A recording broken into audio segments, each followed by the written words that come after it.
Halo Sobat Oci, hari ini kita akan belajar tentang perkalian dan pembagian bersusun.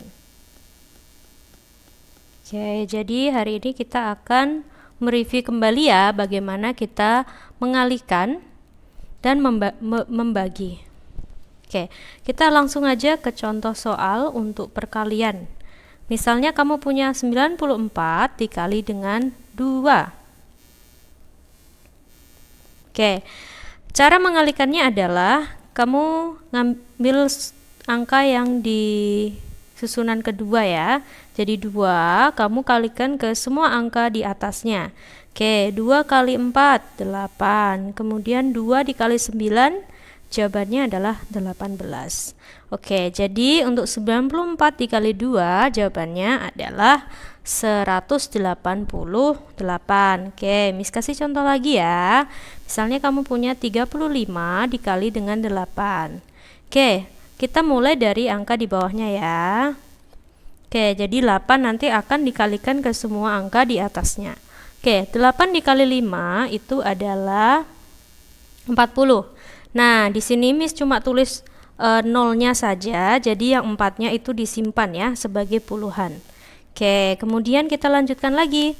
8 dikali 3 itu adalah 24. Nah, ingat tadi kamu masih nyimpan 4.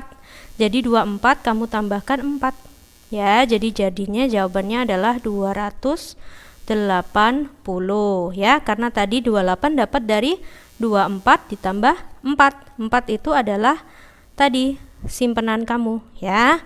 Oke, coba kita latihan lagi. Kalau misalnya 4 digit bagaimana Miss? Coba lagi ya. 407 dikali dengan 9. Oke, ingat selalu dimulai dari angka yang kedua ya, sini ya. Oke, 9 dikali dengan 7. Nah, di sini kamu harus hafal dengan perkalian ya. Ingat kan kalau 9 dikali 5 itu 45. 9 kali 6 itu 54. 9 dikali 7 itu adalah 63 ya. Nah, maka kita akan tulis satuannya aja yaitu 3. Nah, otomatis kamu masih simpan 6. Ingat ya, masih menyimpan 6. Kita lanjutkan lagi. 9 dikalikan dengan 0 ya. 9 kali 0 itu angka kalau dikalikan apapun jadinya 0 ya. Jadi 0 ditambah dengan simpanan tadi kamu. Yang kamu simpan tadi kan 6 ya. Jadi 0 tambah 6, maka dapat 6. Oke, yang terakhir adalah 9 dikali 4. 9 dikali 4 itu adalah 36. Nah, tadi masih punya simpanan enggak? Tidak ada. Kalau tidak ada, maka langsung ditulis saja. Oke, maka jawabannya adalah 3663. Kita akan melanjutkan dengan soal pembagian. Oke, misalnya kamu punya seperti ini. 64 dibagi dengan 3. Oke. Nah, ingat pembagian itu kamu akan mulai dari digit pertama ya. Nah, kamu coba lihat apakah 6 bisa dibagi dengan 3? Jawabannya bisa ya. Jadi adalah 2 dikali dengan 3, maka 2-nya ditaruh di situ. Nah, 2 dikali 3 itu 6. Nah, kamu kurangkan 6 dikurangi 6, 0 ya. Nah, kamu baru turunkan 4-nya. Nah, sekarang kamu punya 4. 4 apakah bisa membagi 3? Bisa. Ya, jadi 3 dikali 1 tuh jawabannya adalah 3. Artinya adalah angkanya masih di bawah 4 ya. Jadi kamu cari angka yang mendekati 4. Tidak boleh lebih tapi ya. Kalau misalnya 3 kali 2 itu kan 6. 6 melebihi dari 4, jadi tidak boleh, maka diambil 1. Nah, ini kamu punya 1. Nah, 1 bisa membagi 3 enggak, Miss? Bisa. Bisa atau enggak ya? Oh, tidak bisa ternyata. Ya, jadi kamu boleh tulis dalam bentuk 21, 1/3. Ya, ini dalam bentuk pecahan campuran. Atau kalau kamu mau buat dalam bentuk desimal, nanti boleh dilanjutin. Nah, ditambahin koma ya. Satunya ditambahin 0. Nah, 10 dibagi 3.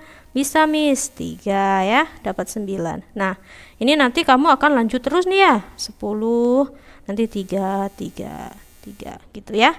Seterusnya. Maka untuk pembagian ini kamu punya sisa itu 1. Boleh ditulis dalam bentuk desimal atau dalam bentuk pecahan seperti itu ya, atau kita bilang pecahan campuran. Oke, Miss kasih contoh lagi 1. Kalau kamu punya 84 dibagi dengan 6. Oke, kita akan mulai dari angka pertama ya, 8. Nah, 6 kali berapa ya yang di bawahnya 8? Kalau 6 kali 1, 6 ya. 6 kali 2, nah itu 12. Nah, 12 ini sudah melebihi dari 8.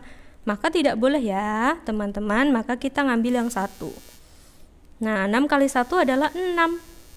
Nah, 8 dikurangi 6 dapatnya 2. Nah, kamu turunkan 4-nya. Nah, sekarang kamu cari 24 dibagi 6. Nah, itu hasilnya 4 ya, teman-teman. Nah, maka ini ketemunya 24. Nah, untuk yang soal ini ternyata sisanya 0. Ya, jadi jawabannya itu bulat seperti ini, 14. Nah, kalau soal sebelumnya ternyata punya sisa, yaitu 1 yang tadi ya, bisa dibuat dalam bentuk desimal atau dalam bentuk pecahan campuran.